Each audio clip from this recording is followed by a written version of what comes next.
हे सुद्धा व्हेंटिलेटरवरती आहेत का, किंवा यांचा खेळ हा खल्लास झाला? काका 19 वरती आणि ठाकरे साहेब 36 वरती. ब्रँड फेल झाला, काकाची पिपाणी होऊन. जिल्हा परिषदेचा निकाल लागला. 12 जिल्हा परिषदेसाठी निवडणूक होती आणि तो निकाल लागताच काकाची तब्येत थोडी बिघडली आणि काकाला पुण्यामध्ये रुबी हॉस्पिटल येथे ॲडमिट करण्यात आला आहे. काका यातून लवकरच बाहेर येतील. काका म्हणजे मी पवार साहेबांविषयी बोलतोय. काका आतापर्यंत अशा संकटाला तोंड देत आलेले आहेत आणि यातून सुद्धा काका यशस्वी बाहेर पडतील. आपण यासाठी देवाकडे प्रार्थना करूया. हे सुरुवातीला सांगायचं कारण काय, जो व्हिडिओ केलाय त्या व्हिडिओचा आणि काकाच्या आरोग्याचा किंवा ते आजारी आहेत म्हणून आपण हा व्हिडिओ केला नाही. एक राजकीय बातमी, एक राजकारण म्हणून आपण हा व्हिडिओ करतोय.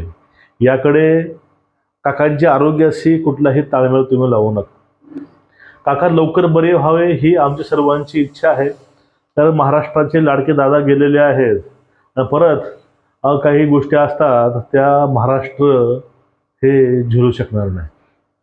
मित्रांनो, सध्या ज्याप्रमाणे एखादा व्यक्ती आयसीयूमध्ये व्हेंटिलेटरवरती असतो, तसंच सध्या राष्ट्रवादी शरद पवार साहेबांची आणि शिवसेना उद्धव ठाकरे साहेबांची हे सुद्धा व्हेंटिलेटरवरती आहेत का, किंवा यांचा खेळ हा खल्लास झाला? मित्रांनो, रामकृष्ण हरी. आपल्याला आज या थोड्याशा विषयावरती बोलायचं आहे. मुद्दा आहे तो म्हणजे जिल्हा परिषद निवडणुकीचा. पण याच्या माध्यमातून यांचा खेळ सगळाच गंडला आहे. यांचा कार्यक्रम हा उद्ध्वस्त झाला आहे. आपल्याला याच विषयावर थोडी चर्चा करायची आहे.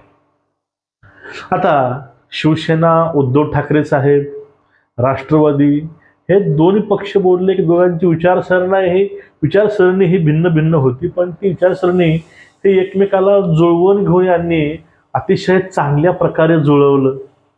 आणि जुळवून मग लोकसभेला थोडंसं आलं होतं वरती, परत विधानसभेला परत काही बुडाले, महानगरपालिकेला त्याहून खाली, आता जिल्हा परिषदेला त्याहून खाली. एकूणच आता ह्या दोघांची अवस्था अगदी तशीच झाली आहे. तशी अवस्था एका अशक्त अशा पेशंटची होते. फक्त हाताला सलाईन आहे म्हणून ते जगूही देत नाही, ते मरूही देत नाही, अशी अवस्था या दोन्ही पक्षाची झालेली आहे. पक्ष म्हणजे मी त्या पक्षाविषयी बोलत नाही, ह्या राजकीय पक्षाविषयी ते भाष्य करत आहे. म्हणून बोललो तुम्हाला मी की काकांच्या पक्षाचा आणि साहेबांच्या पक्षाचा तिथं खेळ खल्लास झाला.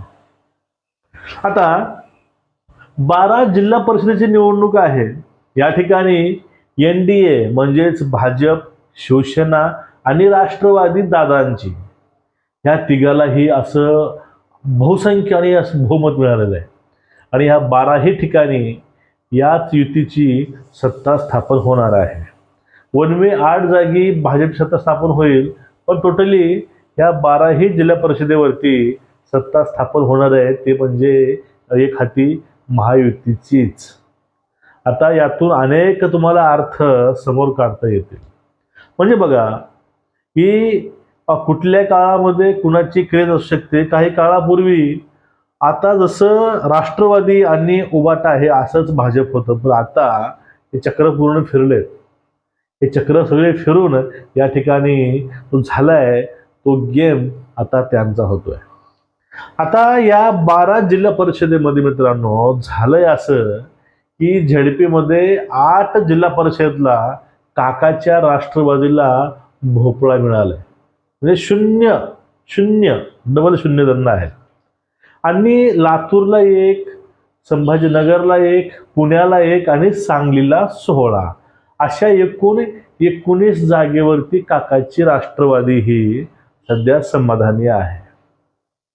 आणि उबाटाचे म्हटलं तर 36 त्यांना जागा ह्या मिळालेल्या आहेत उद्धव ठाकरे गटाला. म्हणजे हे दोघंही मिळून जरी केले तरी एकाही जिल्हा परिषदेवरती हे सत्ता स्थापन करू शकणार नाहीत. म्हणजे बघा, काय होता असं तू, काय झाला असं तू, बेट्या किती वाया गेला असं तू, अशी अवस्था होऊन बसली आहे. एकेकाळी महाराष्ट्राची मराठी अस्मिता म्हटलं की ती शिवसेना, ती वाघाचा पंजा, वाघाचा चेहरा समोर यायचा. आणि महाराष्ट्रामधील स्थानिक पक्ष असतील ते राष्ट्रवादी आणि शिवसेना. शिवसेना ही सत्तेमध्ये राहायची आणि राष्ट्रवादी विरोधात राहायची, किंवा राष्ट्रवादी सत्तेमध्ये राहायची, शिवसेना हे विरोधामध्ये राहायची. पण दोन्हीही पक्ष हे विरोधक सत्तेवरील, दोन्हीही पक्ष स्थानिक पक्ष हे महाराष्ट्रातीलच होते. आता झाले कुठं? फक्त ह्या सगळ्या गोष्टीला एक मित्रांनो वाक्यच नडलंय. ते वाक्य म्हणजे माननीय मामूचं, म्हणजे उद्धव ठाकरे साहेबांचं. ते वाक्य होतं, एकतर तू तर राहशील किंवा मी तर राहीन. या वाक्यानंच हे सगळं राजकारण फिरवलंय, असं माझं वैयक्तिक मत आहे. देवभाऊ, जर तुम्ही राजकारण पूर्ण पाहिलं असाल, तुम्हाला एक गोष्ट समजून येते. देवभाऊ जे बोलतात ते करतात, आणि जे बोलत नाहीत ते तर जास्ती अजून एफर्ट लावून करतात. पुन्हा येईन, पुन्हा आले, 2-2 पक्ष सोबत घेऊन आले. दादा का आले याचा खुलासा दादांनी केलेला आहे. आपण त्यावरती एक स्वतंत्र व्हिडिओ आणणार आहोत.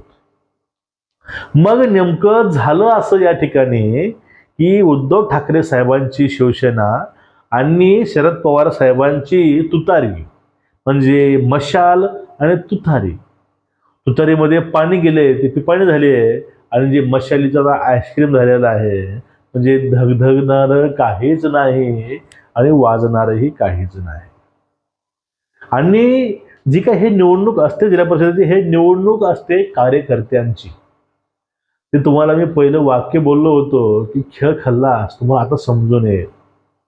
अहो, जिल्हा परिषद, महानगरपालिका ह्या निवडणुका ह्या स्थानिक स्वराज्य संस्थेच्या, म्हणजेच त्या राजकीय पक्षाच्या कार्यकर्ते बेसवरच्या निवडणूक असतात. ह्या निवडणुका हे कार्यकर्त्यासाठी असतात. ज्या ठिकाणी 2019च्या वेळेस काकांनी भिजून सभा घेतल्या, पण त्याच जिल्ह्यामध्ये यांनीची ओपनिंग सुद्धा होत नाही, हे दुर्दैव आहे.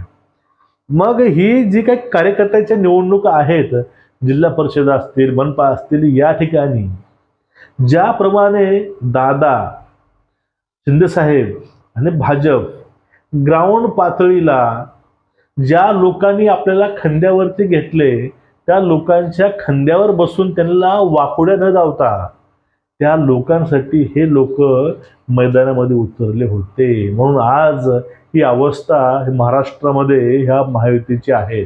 12 झडपीला 12 ठिकाणी हेच युती बसणार आहे. कारण याचं हे एक आहे, आणि कार्यकर्त्यासाठीच अजितदादा हे सभा घ्यायला जात होते, त्यावेळी त्यांचा तिथं अपघात झाला. म्हणजे तिन्ही पक्ष फक्त कार्यकर्त्यांना वर आणण्यासाठी ते आता लढत होते.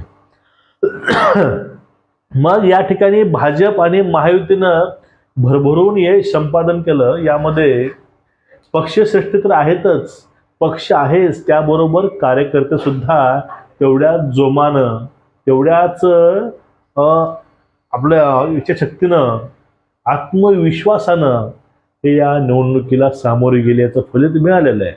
पण जे काही तुतारीवाली आहेत, मशालीवाली आहेत, हे सगळेच वरून खालीपर्यंत सगळेच निराश. मग झालं काय? तुतारी हिची पिपाणी झाली आणि ह्या मशालीचा आईस्क्रीम कोण झाला. मशाल धगधगणार नाही आणि तुतारी हे वाजणार नाही, ही अशी अवस्था होऊन बसली. आणि या पक्षासारखंच तिथले कार्यकर्ते सुद्धा सध्या सगळेच हे व्हेंटिलेटरवरती आहेत. फक्त त्या वेळी ज्या प्रकारे पक्ष भूमिका मांडतं तसंच हे पक्षाची भूमिका पुढे आणतात. खरं काय खोटं काय काहीच बघायचं नाही, फक्त वाजवायला सांगितलंय, वाजवायचे कामं करायचं, फक्त एवढंच करतात. ही महाराष्ट्रामधली निवडणूक ही शेवटची होती. लोकसभा झाली, विधानसभा झाली, महानगरपालिका झाल्या, पंचायत समिती, जिल्हा परिषद हे सगळं आटपून गेलं. आता येणारे 5 वर्ष असा कुठलाही कार्यक्रम नाही निवडणुकीचा. मग या 5 वर्षामध्ये ह्या लोकांचे पक्ष वाचतील का? तोपर्यंत हे पक्ष यांचे आयसीयूमध्ये राहतील का? हे पक्षाचा मला वाटतंय वैयक्तिक ह्या सगळ्या पक्षांचा आता खेळ खल्लास झाला आहे. काही असो पण काका दवाखान्यातनं लवकर बाहेर येऊत ही आमचीच प्रार्थना आहे. आणि आम्ही देवांना हे सांगतो काकाला अजून थोडंसं बाहेर आणून त्यांना अजून शक्ती द्या. कारण हे सगळे बाकीचे जे काही आहेत आयसीयूमधील पक्ष यांना बाहेर काढण्यामध्ये काकाला थोडीशी अजून ऊर्जा मिळेल. तुमचं एकूणच या विषयावरती मत काय नक्कीच व्यक्त व्हा. आणि ह्या दोन्हीही पक्षाचा खेळ सध्या खल्लास झाला आहे. काका 19 वरती आणि ठाकरे साहेब 36 वरती. ब्रँड फेल झाला, काकाची पिपाणी होऊन बसली. तुमचं मत नक्कीच व्यक्त करा, व्हिडिओ शेअर करा. नमस्कार.